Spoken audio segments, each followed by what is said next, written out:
Olá, então estou aqui hoje muito feliz de estar com o André Ribeiro. Ele fez Fellow no Canadá.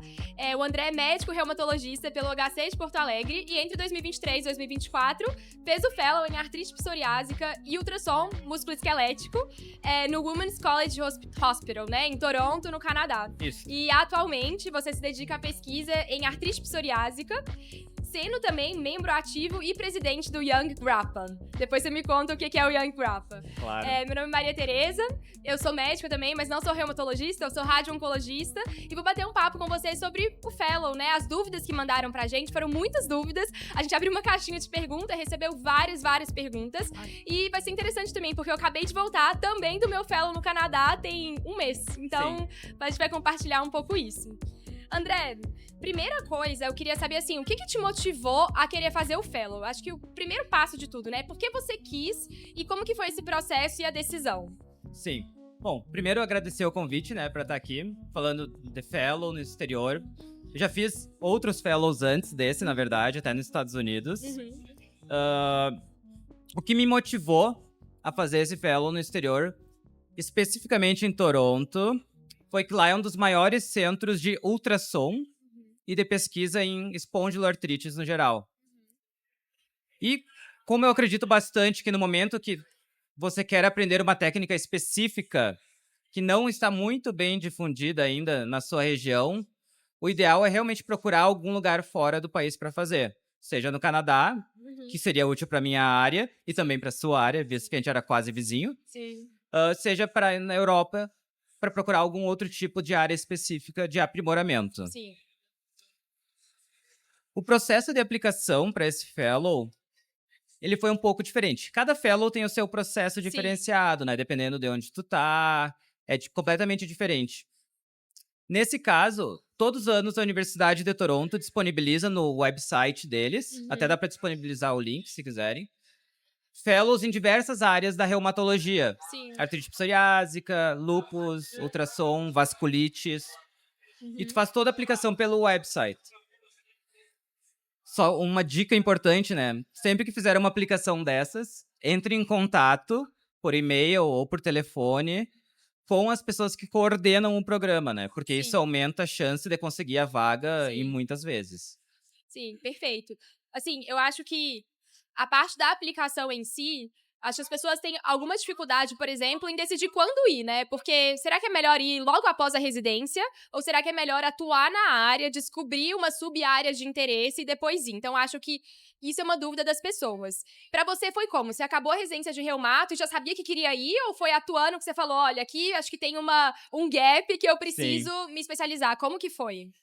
Bom, eu entendo essas dúvidas, eu já tive elas bastante também, falei com muitas pessoas. O momento certo para ir varia muito dependendo do que tu quer fazer. Sim. No meu caso, eu fui logo que eu terminei a residência. Eu já fiz toda a aplicação pro Fellow enquanto eu estava no meu segundo ano da reumatologia. Porque eu já tinha na minha mente bem claro que eu queria aprimorar a minha técnica de ultrassom e de pesquisa, porque eu gosto muito de pesquisa também. Então, eu sabia que essas eram duas deficiências que eu tinha na minha formação. Então, já ali por novembro do meu segundo ano, eu comecei a fazer todo o planejamento para começar o Fellow no ano seguinte. Pensando principalmente em não começar o meu consultório, organizar uma agenda e ter que parar 3 anos depois. Sim. Que daí tu meio que perde o timing da tua agenda de pacientes no consultório, né?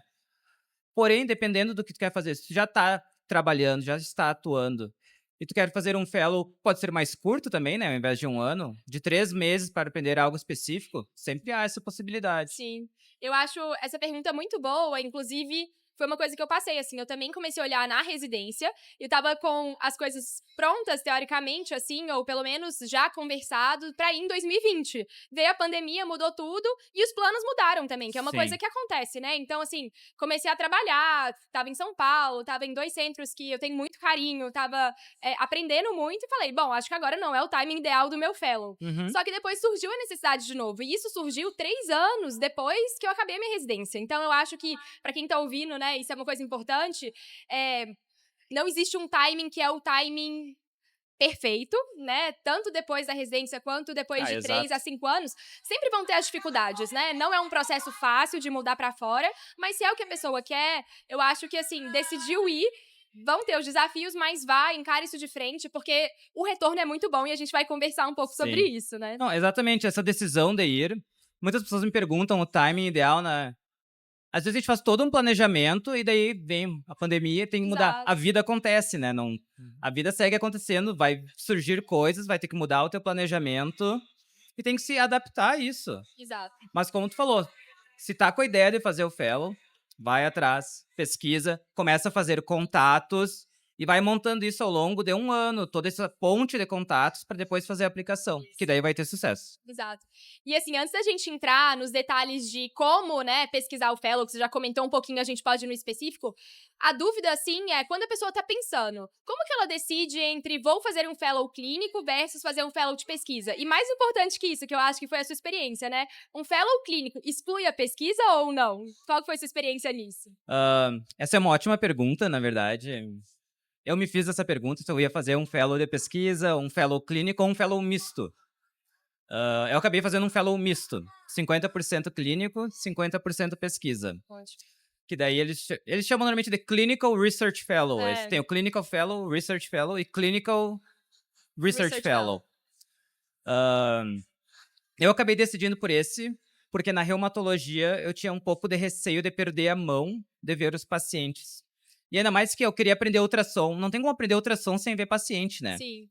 Então, a minha resposta simplificada para um assunto que não é nada simples é: se tu quer aprender um procedimento que necessita de contato com pacientes, tem que pesquisar um fellow clínico e ver em qual cada país tem os seus pré-requisitos, né? Sim. Então, daí, decidiu que é um fellow clínico porque você necessita do contato de pacientes, vai ver os pré-requisitos. Porém, eu diria que para a maioria dos fellows, um fellow de pesquisa já seria suficiente, porque é para aprender aquela técnica ultramoderna que ainda não existe aqui. Exato. Mas aí tem que ver muito caso a caso e Exato. decidir não. E conversar até, Calmamente. igual você falou, né? Mandar e-mail pro serviço, entender como que é isso, porque a gente sabe que os fellows clínicos, eles vão ter uma pitada de pesquisa, e mesmo que não seja um tempo protegido, que a gente chama de tempo acadêmico, pode ser um tempo que você vai fazer no final de semana, que você Sim. vai dar o seu jeito lá, porque a gente sabe que a produção científica também é um dos objetivos do fellow, e é uma oportunidade muito boa, né? Porque Sim. lá a gente tem esses centros de pesquisa muito organizados, os pacientes já centralizados, com uma randomização, com uma equipe de pesquisa, estatístico, o assistente lá, que fica te ajudando também na coleta de dados. Isso Assim, ajuda então muito. isso ajuda muito, com certeza. Então, Não, ótimo. até o meu fellow, ele não existia exatamente como eu fiz. Daí, bem isso, a importância de falar com as pessoas, Exato. né? De fazer os contatos. Eles tinham um fellow que era puramente de pesquisa, Uhum. um fellow que era puramente clínico. E Daí aí, eu mandei e-mails, fiz videochamadas pelo Zoom, Uhum. discuti as possibilidades de fazer um meio termo, Uhum. e daí eles toparam completamente a ideia. Ótimo. Daí eu tinha reservado para pesquisa 50% do meu tempo. É claro que a clínica acaba Estendendo, né? A gente estendendo sabe, um nunca é pouquinho, 50%. né? Qualquer pessoa que já atendeu o paciente sabe que acaba estendendo um pouco, né? Sim. Mas eu tinha pelo menos 40% do meu tempo protegido. Sim, perfeito. A dúvida que chegou muito, acho que foram 4 perguntas só sobre isso, é como escolher a instituição e pesquisar mais sobre o assunto. Então, por exemplo, sou residente de reumatologia, tô no meu último ano, quero fazer um fellow, mas assim, não tô perdido. Como que eu começo a olhar? Onde que eu olho? Como que eu decido o país? Sim. Qual foi a sua experiência com isso? Eu vou dar a resposta do que eu fiz, Lógico. tá? E eu já falei com alguns amigos meus, meus amigos quase todos fizeram um fellow no exterior também. A gente meio que foi todo mundo São junto ao mesmo tempo. reumatologistas ou outras áreas? Reumatologista, cardio, onco, todas as áreas, assim. Tem reumato também. Uhum. O que a gente fez foi que a gente começou a procurar quais eram os centros que tinham as maiores coortes. Uhum. Porque tu tem maior coorte, bom, um Lógico. centro muito bem organizado.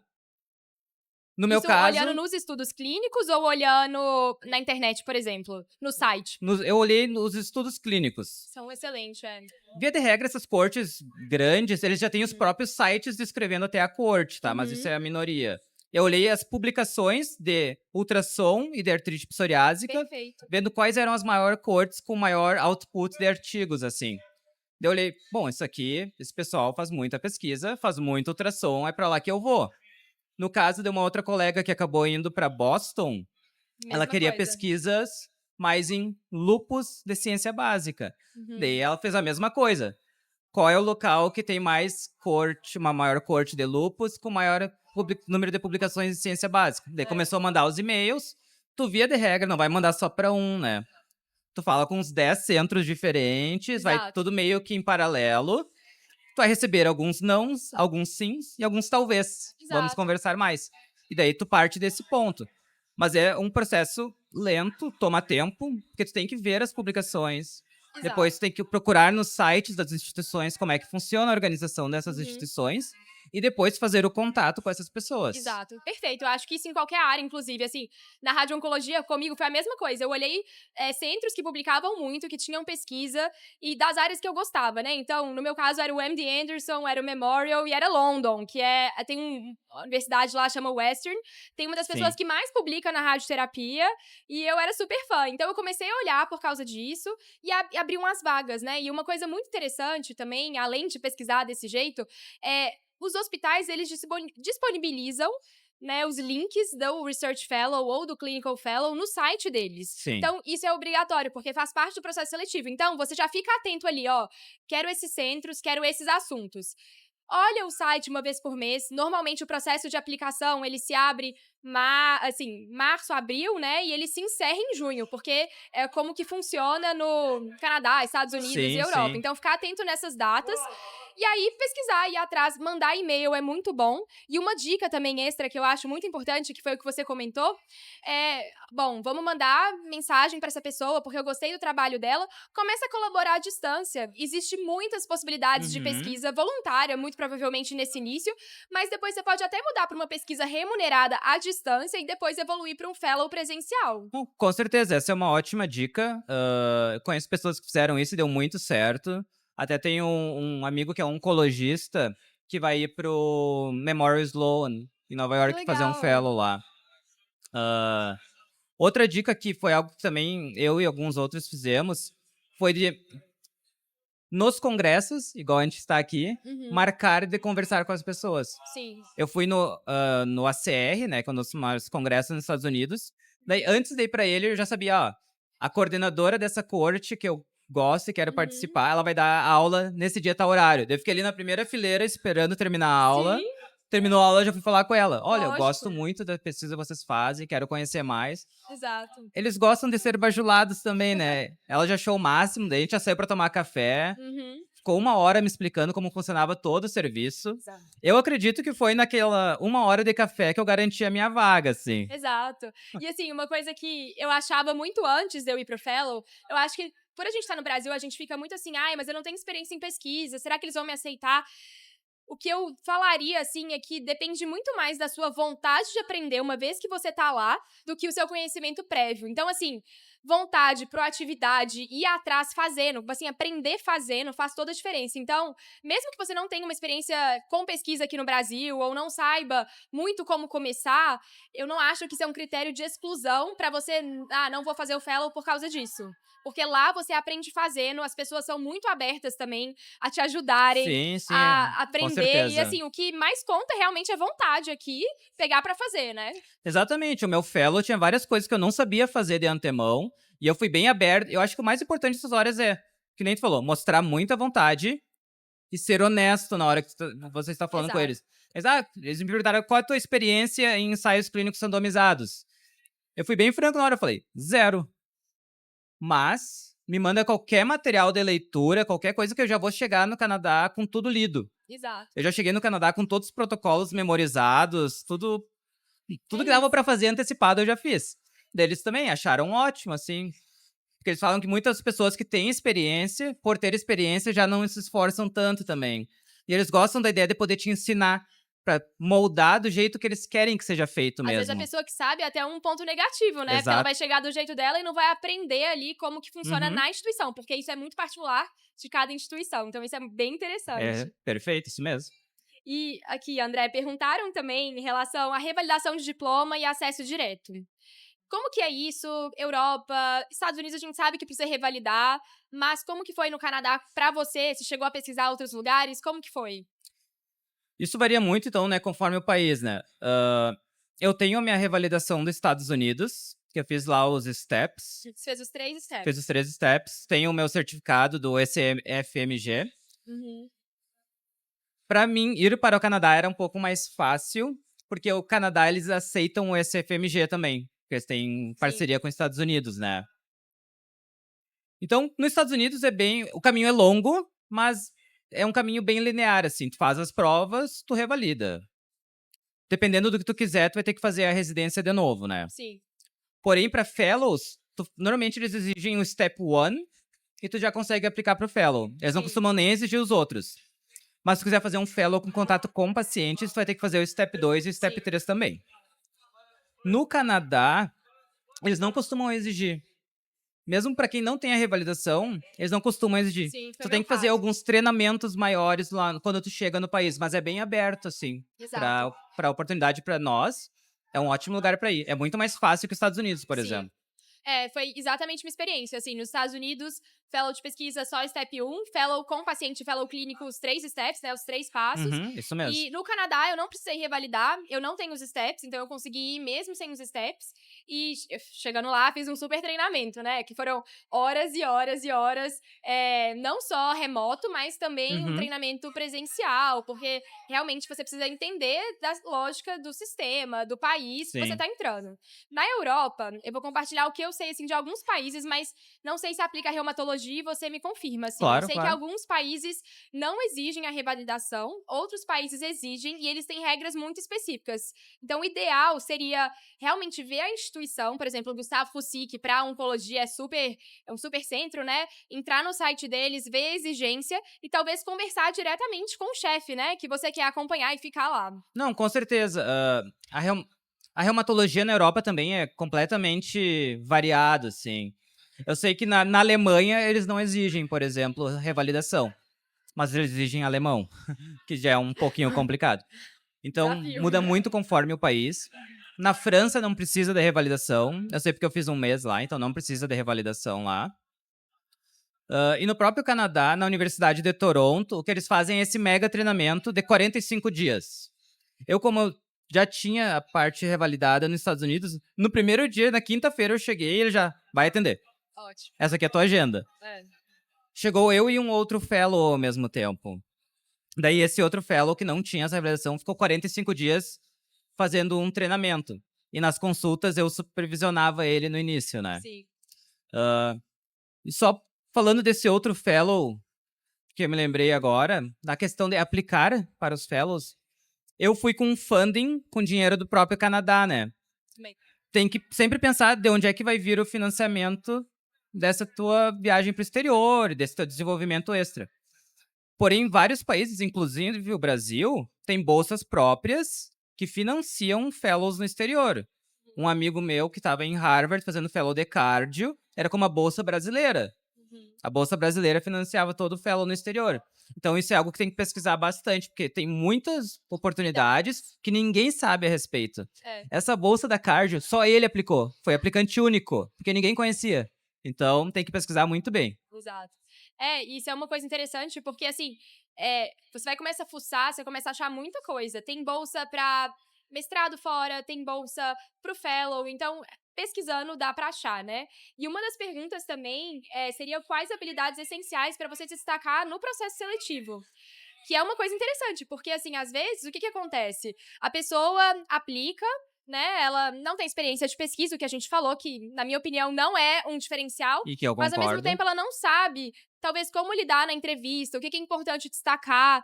Qual que é a sua opinião, assim? O que que você acha que Sim. fez diferença no seu processo seletivo? Bom, como tu mesmo falou, a parte de pesquisa, o meu currículo, eu acho que não fez diferença alguma, honestamente. O que mais faz diferença é tu conseguir criar um laço com a pessoa que tá do outro lado. Porque ela quer alguém que ela também se conecte. Ela não quer só um funcionário. Ela Exato. quer criar uma conexão com essa outra pessoa. Então foi bem isso. A parte do networking na conferência que eu sentei, tomei café com ela, a gente conversou por 1 hora. Uhum. Nisso ali a gente já trocou experiências pessoais também. Tipo, eu já mostrei umas fotos ali aqui do Brasil, ela mostrou umas fotos lá de Toronto e de Israel, que ela é de Israel. Então, criar uma conexão forte com a pessoa ajuda muito. Na entrevista, eu acho que o mais importante é, obviamente, ser educado, tudo que vem numa entrevista de emprego, né? Porque é uma entrevista de emprego. Mas o mais importante é ser honesto. O que Também tu acho. sabe fazer, fala que tu sabe fazer. Não minimize tuas habilidades. Sabe fazer bem, diz, eu sei fazer isso aqui muito bem. Melhor que todo mundo, se precisar. Então, seja honesto, não minimize as suas habilidades. E o que você não souber fazer, fala Seja honesto. honestamente e direto, não fique enrolando. Fala, eu não sei fazer isso, mas eu tenho muita vontade em aprender. Se vocês Estou estiverem aberta, dispostos né? a me ensinar, eu vou aprender exatamente do jeito que vocês querem que seja feito. Então, acho que Perfeito. o principal é criar uma conexão com o entrevistador e ser honesto Não, e concordo mostrar vontade. 100%. Porque a parte de ser honesto, mostrar vantagem, eu acho que também entra numa parte de você ter um soft skill, né? Porque, É. assim, você tem que mostrar que você é uma pessoa. Bom, eu não sou louca, eu não vou chegar aqui e vou causar num país Uhum. estrangeiro. Eu tô aqui pra trabalhar, sou uma pessoa séria, quero aprender, tenho proatividade e tenho muita vontade. Então, acho que isso é muito mais importante do que, por exemplo, um currículo com 30 publicações primeiro autor, que, assim, é muito difícil alguém no início da carreira ter, Sim, né? exato. O meu próprio currículo não tinha quase nada, tinha só 2 publicações, tinha Eu outros também. currículos muito melhores, só que foi que nem tu falou, a palavra é exata essa, soft skills. Fazer uma conexão, mostrar que tu porque eles estão fazendo uma grande aposta em trazer alguém do Exato. exterior. Então eles também têm um receio de fazer isso. Eles já tiveram experiências negativas no passado. Então eles Pessoas querem expulsas, né? exato, Que é o exato. problema. Eles querem fazer uma conexão, mostrar que é uma pessoa legal, mostrar que os pacientes vão gostar de conversar com essa pessoa. Exatamente, soft skills. Ótimo, perfeito. Outra pergunta que chegou muito, assim, como que foi a sua adaptação no sistema de saúde local? Muita diferença para o Brasil? Foi mais tranquilo? Foi mais difícil? E como foi a adaptação também, não só profissional, mas pessoal? O que que você achou, assim, de morar em outro país? Sim. Bom, começando pela parte profissional, o sistema de saúde deles, eles, via de regra, usam o Epic, que é um outro sistema de prontuários eletrônicos, né? Então, tu tem que aprender o sistema do prontuário. Isso é ruim, como qualquer prontuário eletrônico novo, mas em uma semana tu tá acostumado já, né? A parte que demorou um pouco mais de aprendizado foi a parte burocrática de Pedir aprender, exame. pedir Meu exame, Deus, eu sofri muito. fazer laudos, solicitar medicação biológica, é Nossa, uma papelada gigantesca, igual aqui no Brasil, só que papéis diferentes. sim. Mas em um mês tu já tá bem ambientado, assim, eu diria. Tem aquele Meu trauma tempo também inicial. foi, assim, 30 dias, mas para algumas coisas que eu não pedia com tanta frequência, nossa, 3 meses eu tava Ah, incomodando os sim, residentes. Me ajuda aqui, vamos prescrever. Mas exato. é exatamente isso, você pega. Biópsia sinovial, que era algo que era umas 2 ou 3 por mês, e era uma papelada completamente diferente. Até no último mês eu tava, como é que era isso aqui mesmo? Eu não me lembro. É, Mas daí o residente ajudava, a exato. enfermeira Todo mundo é ajudava, muito aberto, todo mundo né? ajuda. Todo mundo. Peçam ajuda, sempre. O pessoal ajuda de bom Isso foi muito grado. legal. Isso foi uma coisa que, assim, foi uma surpresa muito positiva. Que não tem muito, assim, não sei, uma competição negativa não existe. Eu não percebi isso Não, lá. não E as existe. pessoas te ajudam muito, muito mesmo. Então eu pedi muita ajuda. Até assim, ai, desculpa, te incomodando de novo aqui, mas. Entendeu? Sim, Então isso é exato. muito bom. E peçam ajuda pra todo mundo. É, Residentes, enfermeiro, técnico de enfermagem, todo mundo. é.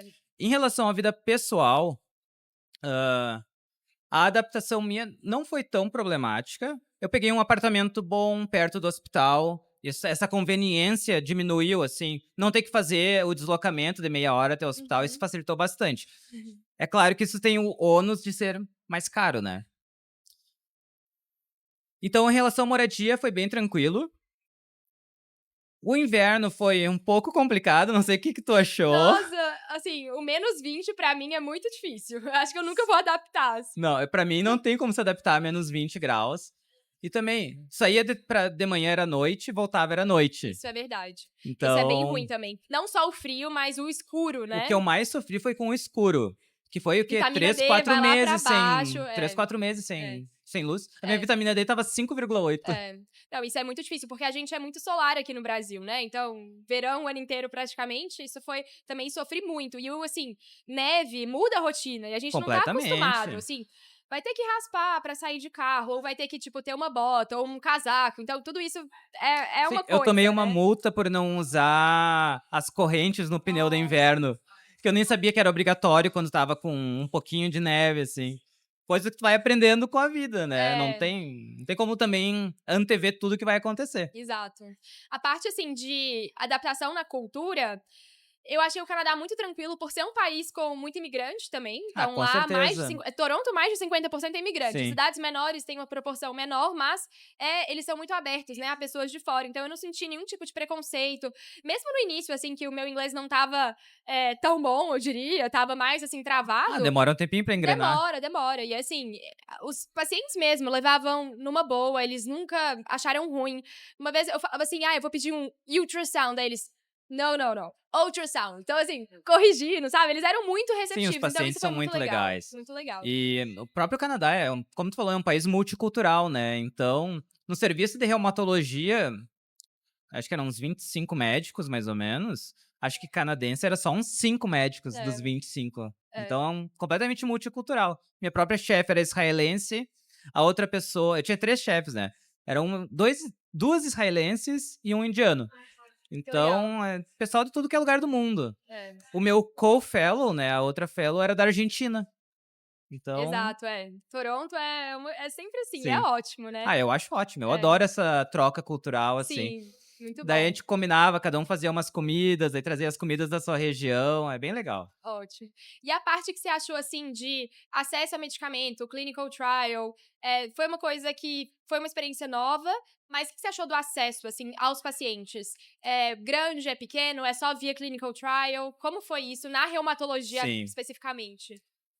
Na reumatologia, eu admito que eu fiquei um pouco frustrado com algumas coisas. Uhum. O OHIP, que é o SUS, né, lá É, o de SUS de lá. Ontário, eles não têm, no OHIP tu não tem acesso a biológicos nenhum.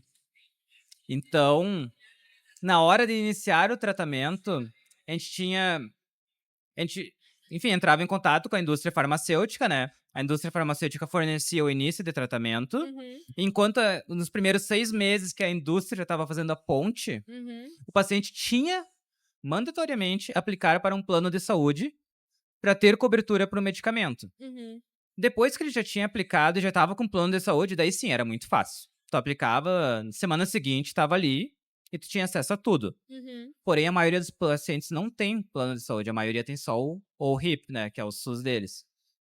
Então essa questão é complicada. Em relação a medicamentos novos comparados com o Brasil, eu diria que a principal diferença é a velocidade de aprovação dos tratamentos.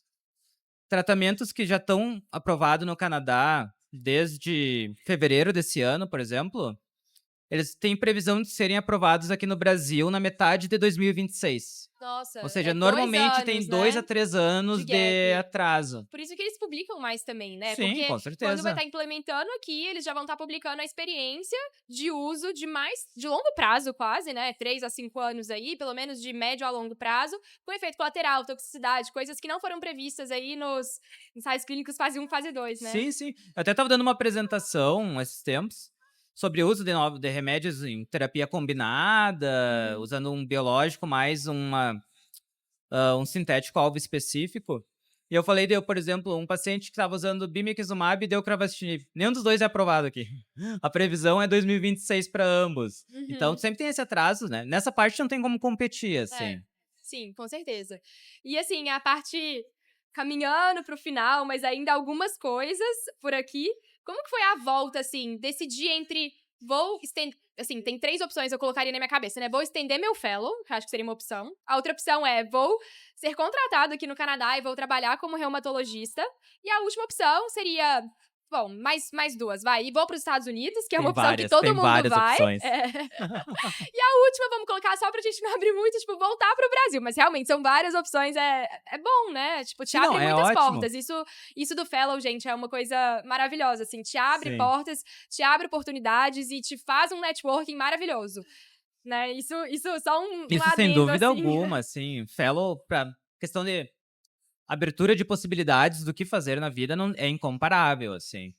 É claro, não é pra todo mundo, né? Depende muito do que tu quer, mas pra questão de oportunidades e oportunidades no futuro é incomparável, assim, a quantidade de oportunidades que tu tem depois disso. E como eu falei antes, a vida vai acontecendo, né? Eu tava lá no meu fellow, me ofereceram a oportunidade de ficar como contratado. Me ofereceram quase todos que tu falou. Ficar como contratado, de estender o fellow Uhum. e de fazer um PhD lá. Nossa, que é uma opção muito boa também, Que né? daí era um PhD todo. Eu ia manter o meu salário de médico fazendo o PhD. Que era outra opção que eu também nem tinha pensado nessa possibilidade. Então, de fato, o fellow vai abrindo muitas oportunidades. Eu acabei escolhendo a opção de voltar ao Brasil, Eu visto que também. estou aqui. Você também, né? Porque o Brasilzão tem suas vantagens, né? Sim, com certeza. Assim, esses caminhos que se abrem nunca são decisões fáceis, porque ficar no Canadá, você também tá abrindo mão, assim, de uma parte importante que a gente tem no Brasil, que é família, amigos, assim. A gente lá vê a família uma vez por ano, 2 vezes por ano no máximo, então é uma coisa Quando diferente, né? muito, né? Aí Quando é caro ir muito. pra lá, né? Nossa, assim, e você só pode ir no Natal, essas datas assim, Ah, não. passagem caríssima. Não, Natal pra Toronto era $4.000. Exato. Muito caro. Canadenses, né? Dólares canadenses. Canadense, canadense. Mas realmente, assim, é uma coisa, né? Você tá abrindo mão de umas coisas e a vida sempre é um equilíbrio do profissional e pessoal e a gente tem que equilibrar isso.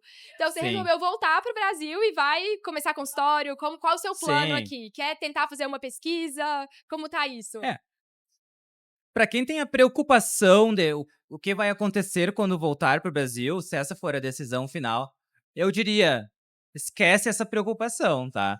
Tem várias coisas que você tem que resolver quando decidir fazer um fellow, mas a decisão de voltar jamais será um problema. Pelo menos essa está sendo a minha experiência. Uhum. Desde que eu resolvi voltar, quando eu ainda estava no Canadá, já começou a ter chuva de ofertas de pesquisa, de trabalho e várias coisas para Legal. fazer. Que Abre não. porta, né? É, exatamente. A quantidade de portas que abre. Eu sabia que era bom, mas não que era Que é tão tão bom. bom assim. Então eu tô positivamente surpreso. Aham. Agora, voltando, eu tô com planos de. Já fiz minha vinculação de volta com o Hospital de Clínicas de Porto Alegre, com o Hospital de Moinhos de Vento, também em Porto Alegre. Que daí é atender no meu consultório, fazendo ecografia point of care nos meus pacientes. Eu comprei um ultrassom ultra Legal. portátil para fazer minhas Então, você ecografias. pode fazer do consultório, por exemplo. Sim, sim. Então, nos seus próprios pacientes, assim, porque normalmente o fluxo o paciente tá lá, né, os reumatologistas encaminham o paciente pra fazer com um ultrassonografista ou Uhum, um reumatologista que faça. Você vai fazer no próprio consultório. Então, é sim. uma coisa muito boa, né? Muito Eu conveniente pro faço eu paciente. mesmo na hora da consulta, não precisa nem Legal. marcar um tempo extra. Já otimiza um monte o tempo. Aumenta o ticket que tu pode cobrar da consulta, né? Porque o paciente também gosta de não perder tempo, né? Uhum. Então tem vários ganhos de como Uhum. fazer isso aí. E além dessa parte do uso do ultrassom, eu, como tu perguntou, fazer pesquisa, né? Eu adoro pesquisa, Sim. principalmente tanto na parte da espondiloartrites, com um foco maior em psoriásica, Uhum. como na parte do ultrassom. Aham. Então a minha ideia é tentar casar esses dois e fazer um doutorado de ultrassom em espondiloartrites. Ainda Ótimo. estou desenvolvendo o Muito projeto. legal. E assim, o N no Brasil existe, né? E eu acho que o muito legal do Brasil também é que talvez você vai começar a ver coisas de uma população que ainda é pouco estudada, não no sentido, assim, comparado que eu falo muito com a população dos Estados Unidos, porque Sim, tem um sim. viés também, né, de Sim, as populações são populações diferentes. diferentes, etnias, imigração, tudo é completamente diferente. E outra porta que o Fellow abriu é que o pessoal de Toronto quer seguir fazendo os projetos juntos, internacionais. Comigo também, isso foi muito bom. Porque aqui a Então, gente tem o N, né? Eu fiz o meu fellow em uhum, câncer ginecológico. O Canadá tem um volume menor do que o volume do Brasil. O volume do Brasil é um dos maiores do deve mundo, ter né? volume menor que São Paulo. Sim, colo uterino, HPV relacionado. Então, é doença de país em desenvolvimento, low middle income countries. Então, isso foi uma coisa muito boa, que assim, a gente tá tentando estruturar isso pro próximo ano. Tem seus desafios na estruturação, Sim, mas abre sim. muita porta quanto a isso, né? Sim, com certeza. Mas olha, outra porta gigantesca que abriu, né? Seguir esse contato agora, se é tudo certo, é um contato de trocas de pesquisa e conhecimento para a vida, né? Exato. Isso é muito legal, beneficia os dois lados, né? Não só o Canadá, mas o Brasil. Sim, E exatamente. André, fechando agora o nosso podcast, que eu adorei, aprendi muita coisa aqui. Quais são as dicas para os reumatos, sejam residentes de reumatologia, ou quem tá no início da carreira, ou quem tá já numa fase mais avançada da carreira, mas que quer ir? O que você falaria, assim, 3 passos fundamentais? A gente comentou alguns já, mas pra gente fazer um wrap-up aqui. Sim. O primeiro passo fundamental para mim é realmente parar e pensar bem pensa com calma ao longo de alguns meses se é isso realmente que tu quer fazer. Sim. Porque depois que tu decide fazer, é um investimento de tempo bastante Nossa. significativo. Eu vou só fazer um adendo nisso, antes de você seguir pra dica 2 e 3. É muito tempo mesmo, gente. Assim, o fellow não é um processo que você vai aplicar brincando, assim, e falar, ah, se der, deu.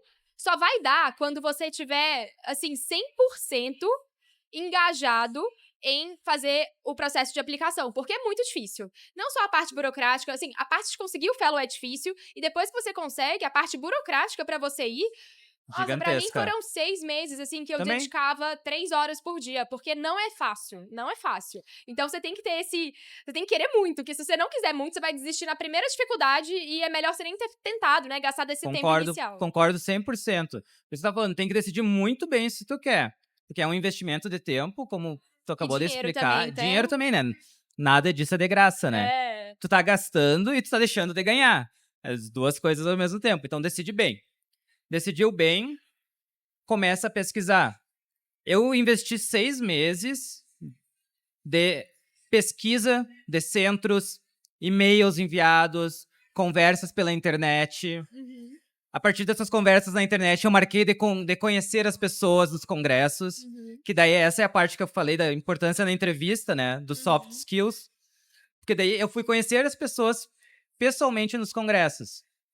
Que daí já foi uma entrevista ao vivo, live, assim, no congresso, improvisada. sim. Que pra mim esse é o principal caminho, então. Resolveu fazer bem, separa tempo pra escolher onde tu quer fazer. Com tudo aquilo que a gente falou.